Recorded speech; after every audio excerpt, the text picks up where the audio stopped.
오늘 말씀 제목은 성경을 통해서 세상을 보고 하나님을 찬양하며 살기입니다. 오늘 우리가 함께 읽은 이 시편 104편 일부분만 읽었지만 이 104편은 눈에 보이는 자연계의 모든 것들을 다 숭배의 대상으로 삼던 그 고대 시대에 피조물 우상 숭배에 빠지지 않고 창조주이신 하나님께 합당한 찬양과 영광을 돌린 내용입니다. 어떻게 그럴 수 있었을까요? 온 세상이 다 눈에 보이는 것들을 신으로 삼고 섬기던 우상 숭배의 시대였습니다.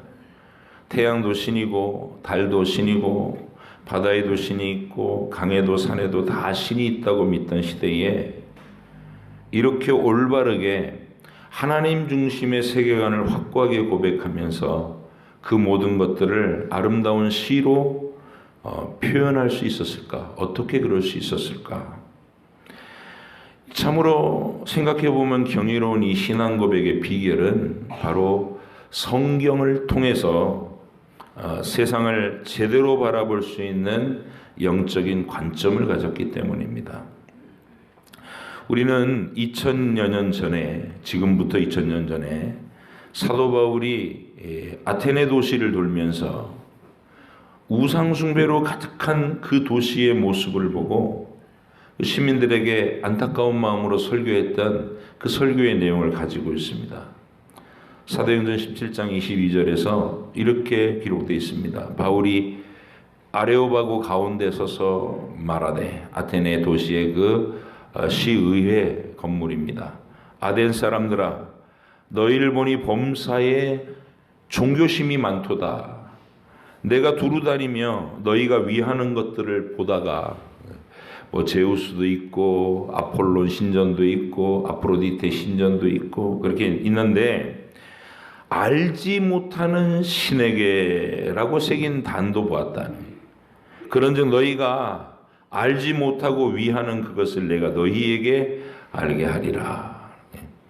우주와 그 가운데 있는 만물을 지으신 하나님께서는 천지의 주인이시니 손으로 지은 신전에 계시지 아니하고 또 무엇이 부족한 것처럼 사람의 손으로 섬김을 받으시는 것이 아니니 이는 만민에게 생명과 호흡과 만물을 친히 주시는 이심이라.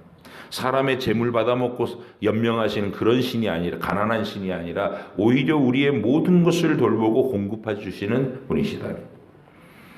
인류의 모든 족속을 한 혈통으로 만드사 온 땅에 살게 하시고 그들의 연대를 정하시며 거주의 경계를 한정하셨으니 역사를 주관하신다는 거예요. 이렇게 하시는 이유는 사람으로 혹 하나님을 더듬어 찾아 발견하게 하려 하심이로되 그는 우리 각 사람에게서 멀리 계시지 아니하는도다. 우리가 그를 힘입어 살며 움직이며 기동하고 있다. 이렇게 고백하고 있습니다. 우상숭배로 가득한 세상, 모든 걸 보이는 것들을 다 신으로 섬기는 세상. 이건 고대에만 그런 게 아닙니다. 인류는 태초부터 지금까지 과학이 발전했다고 하는 지금 시대까지도 지금도 여전히 무당을 찾아가서 점을 치고 여전히 사이비 종교에 빠지고 우상들을 섬기고 또 무신론자들은 신이 없다 그러면서 인간 자기 자신을 신으로 내세우고 그렇게 삽니다. 모든 시대마다 사람들이 창조하신 이 세상에서 하나님의 영광을 보지 못하고 눈에 보이는 그 하나님이 만드신 피조물들을 숭배하는 일이 끊임없이 자행되고 있습니다. 바울은 로마서에서 그것은 그런 현상이 인류에게 가득한 것은 바로 인간의 마음이 태초부터 아담으로부터 부패되어서 그 죄의 증상이 나타나는 것이다. 이렇게 설명해 줍니다. 로마서 1장 20절에 이렇게 말합니다. 창세로부터 그의 보이지 아니하는 것들 곧 그의 영원하신 능력과 신성이 이건 영적인 거니까 우리 육신의 눈으로 안 보이는데 그가 만드신 만물에 분명히 보여 알려졌다니. 우주와 만물을 바라보면 그걸 만드신 이의 능력과 권세와 영광과 위엄이 마땅히 보이는 것인데, 근데도 그 지으신 하나님께 영광을 돌리지 않고 하나님이 만들어준 피조물을 숭배하더라 그랬니. 그러므로 그들이 핑계하지 못할지니라. 하나님을 알되 느끼면서도 하나님을 영화롭게도 않고 감사하지도 않고 오히려 그 생각이 허망하여져서 미련한 마음이 어두워졌나니 스스로 지혜 있다고 하나 어리석게 되어서 썩어지지 아니하는 하나님의 영광을 썩어질 사람이나 새나 짐승이나 기어다니는 동물 모양의 우상으로 바꾸었느니라. 그러므로 하나님께서 그들을 마음의 정욕대로 더러움에 내버려 두사 그들의 몸을 서로 욕되게 하게 하셨으니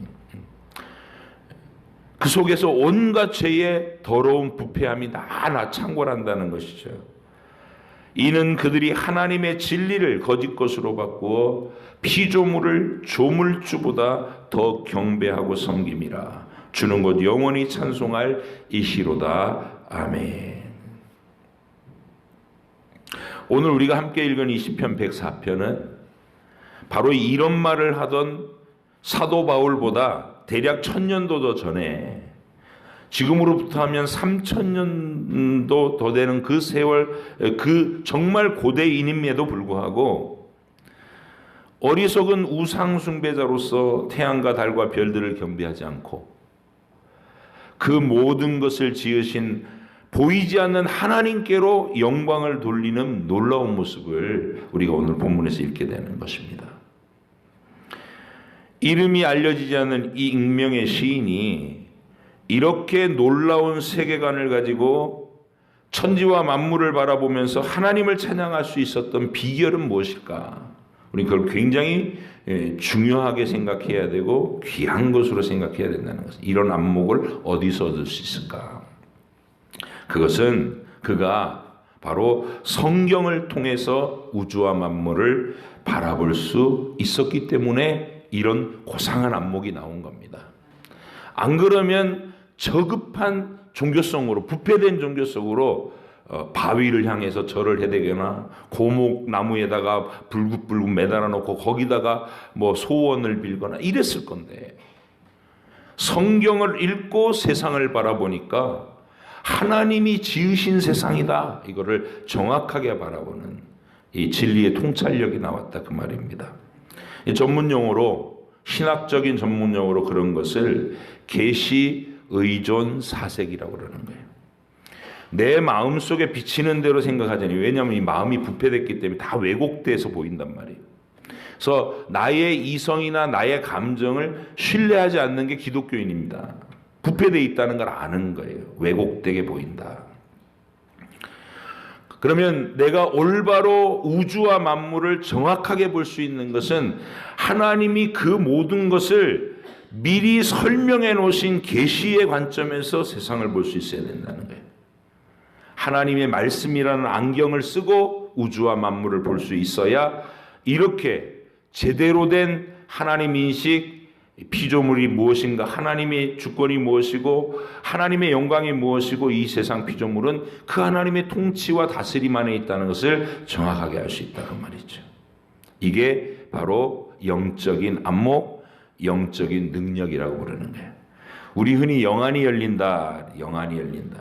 영안이 열리면은 옛날에 우리 선배 신앙인들은 영안이 열렸다면 막 혼자 밤새도록 기도하다가 막 환상을 보고 막 입신의 경지에 들어가 가지고 다른 사람들을 이렇게 딱 째려보면 그들이 무슨 짓을 하는지 점쟁이처럼 탁 맞추고, 그 점치는 거예요. 그런 거는 괜히 딴 영 받아 가지고 이 점치는 쪽으로 들어가는 거, 그게 영안이 열린 게 아니에요.